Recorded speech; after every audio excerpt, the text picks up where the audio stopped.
Now what we're looking at is adding or subtracting and maintaining the correct number of significant figures. When we're doing adding subtracting, it is the amount of decimal places that is important. So when multiplying and dividing, it was the significant figures. This time it's simply the number of places that come after a decimal. So in this first example, you can see that we have two different measurements, both in kilograms.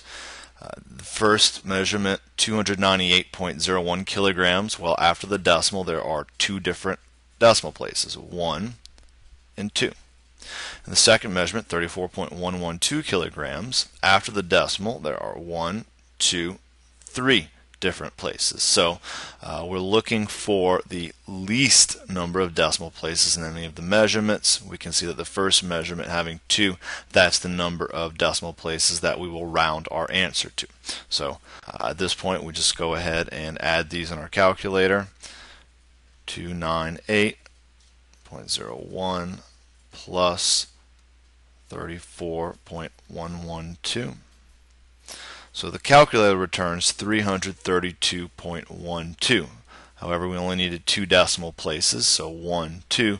We're going to round the second one based on the one that follows it, which is a 2. So our answer would just be 332.12.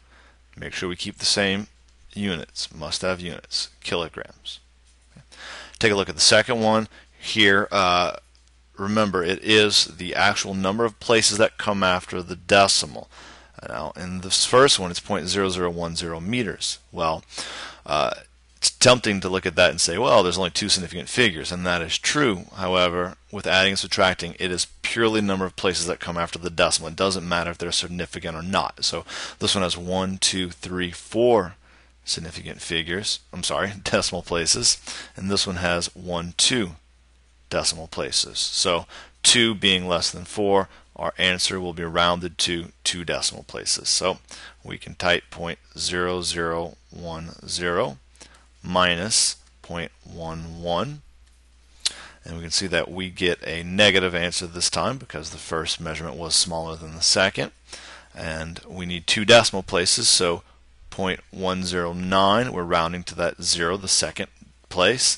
The 9 tells us to round up, so this 0.10 rounded up equals negative 0.11 meters. Finally, in the third one, we have a whole number here. Well, in a whole number there are no decimal places, so that's 0 places after the decimal. This number has 2 places after the decimal, and here we have another whole number for 0. So 0 being less than 2, our answer will have 0 decimal places, or as we call it will be a whole number. So 349 plus 1.10 plus 100 gives us an answer of 450.1. Well, we need it rounded to no decimal places or to the nearest whole number, and 450.1 to the nearest whole number is simply 450 centimeters.